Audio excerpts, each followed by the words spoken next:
What's up guys, and welcome back to my channel. Today we are going to be talking about the tips and tricks when sewing for a plus sized client. I just want to use the word client because this could be you, it can be your family member, whoever. Whenever you're sewing for a plus size model, these are the tricks you should apply. And what sparked this video is I've been getting a lot of plus sized clients. Initially I was declining, but then I'm like, if God is bringing plus size clients my way, who am I to chase them away? Okay, so the first thing you should consider when sewing for a plus sized person is you should take all necessary measurements. Take all necessary measurements. If, for example, I'm a size 8, I might forget to take maybe your waist, my waist measurement or my bust measurement, but somehow I can maneuver it. But for a plus sized person, you need to take all necessary measurements from your bust, from their bust to their hips to the circumference of their arm. Take all necessary measurements. The other day when I was measuring one of my plus size clients, I measured her full length from the front of her body. Her short gown length was 45, but when I measured from the back, I don't know what just told me to measure from the back. When I measured from the back, it came out as 42. I was confused. I went back to the front and measured the knee length. It was 45. I went back and measured the back. It was 42. Then I realized she had a protruding tummy, so this was what was making the gown or the length in front longer and the one at the back shorter. Now if I didn't take the measurement in the front and in the back, maybe if I just measured from the back, when I'm done sewing for her, the back will be long and the front will be short. Now that I took both from the front and the back, I can get an in-between measurement, maybe like 44, that will still look good on her. So when you're sewing for a plus size person, make sure you take all necessary measurements, from shoulders to circumference of the arm, to the waist measurement, to the hips measurement, to the bust, to the under bust, to every single thing you can take. Now the next thing you should do when sewing for a plus size client is consider the shape of the person. For slim people, we consider shape a lot, but then for plus size you have to be very careful when considering shapes, because you might see a style that looks good on another plus sized client, but then you want to sew it for this plus size client and it doesn't look well, it doesn't look good. So now when you want to sew for a plus size client, look at her. Okay, look at her, take a very good look at her. Understand how some people have fatter lower side and then slimmer upper side. Some people have bigger upper side and smaller lower side. Now if you understand, okay, if this person has a bigger upper side and a smaller lower side, whatever you sew for that person, it has to be A-line, so that the smaller lower side won't really show up. You understand? I don't know if you get the visual picture of what I'm trying to paint here. If the person is looking like Johnny Bravo, yeah, you have to sew like an A-line so that that slimmer lower side won't be visible.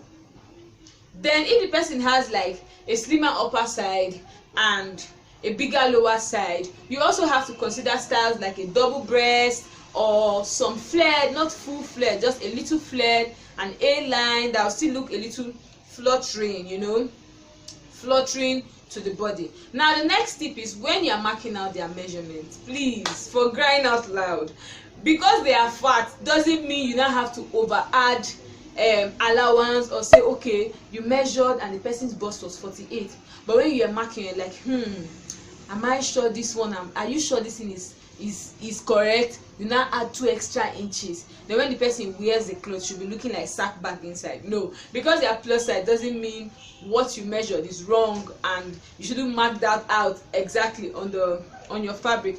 If you measure, for example, a plus size person, her bust is, let's say, 40, which is always very rare. When you divide by 4, that gives you 10. Mark 10, please. Don't go and mark 12. So by the time she wears it, she will look funny. The one I made, and I took caution because of the last dress I made for a plus size client, I added 1 inch extra and the dress looked so big. I was like, what's going on? I was like, why is this dress so big? But then I realized that this is a plus size person. any out of shape measurement, any over will I say exaggerated allowance will just make them look so big. So when you are sewing for a plus size person, yes, she's fat, yes, she's big, mark out her measurement for her. Don't add excess. Now another tip when it comes to marking out measurement is when you've marked out your bust points, you know, that's by your side seams, you've marked out your waist, you've marked out your hips and everything.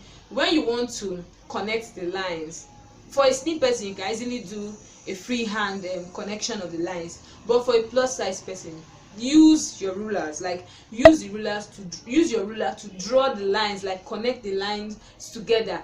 I made this mistake, that is why I'm telling you. I did freehand, but then when I got to her hips, and her hips were a little big, yeah, like bigger than the waist, not a little, a lot bigger than the waist.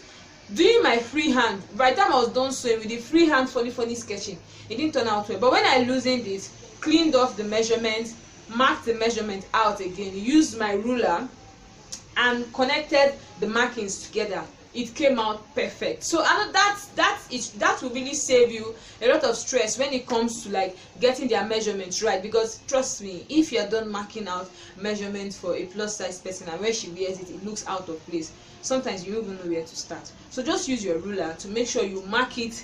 Even if there's going to be adjustment, it won't be too much that here is puffing, here is puffing, here is puffing, you know. So just use your ruler so to make everything look in place, it will come out nice and smooth. Now the next thing is, when you're sewing for a plus size person, when you've marked out her actual measurement, depending on the style you're sewing, even if it's like a free dress, you can add, like maybe if it's like an easy wear that is free, that doesn't have a zip, you can add like 1 inch allowance or 2 inches. But then for the seam allowance, you have to add like 1.5 inches seam allowance, because when they wear this dress, there's going to be tension on that place where it was stitched, and if there's not enough seam allowance, it will start tearing, you know, to start tearing from there. So when you're sewing for a plus size person, make sure that your seam allowance left after weaving is up to 1.5 inch. Now the last tip, bonus tip, when you are sewing for a plus size person, please, it should be fitted, not tight. There's a difference between a fitted cloth and a tight cloth. It should be fitted means, oh, this as in this is her shape, this is her exact shape, it goes well with her. Tight is when she can't even breathe in it, and that's not exactly nice. And when you do that for a plus size person, you ruin the dress, they are not comfortable in it. And sometimes when you are sewing for a plus size person, or when you are done making a dress for a plus size person and it's so tight, they look like, you know, this when aggregate bread has been compressed, like it's like when you have, what's the word, donut, and you're trying to compress it at different regions, they just look so funny in it. So for a plus size person, her dress should be fitted, not tight. I hope these tips will help you, or you find them useful whenever you want to sew for a plus size client. If you have any other tip, let me know in the comment section. Ask me your questions, give me your suggestions. See, we are here to help each other. So let me know what you think of these tips in the comment section, if you've tried anyone out before now and how it helped you. And I'll see you in the next video. Thanks for watching. Bye.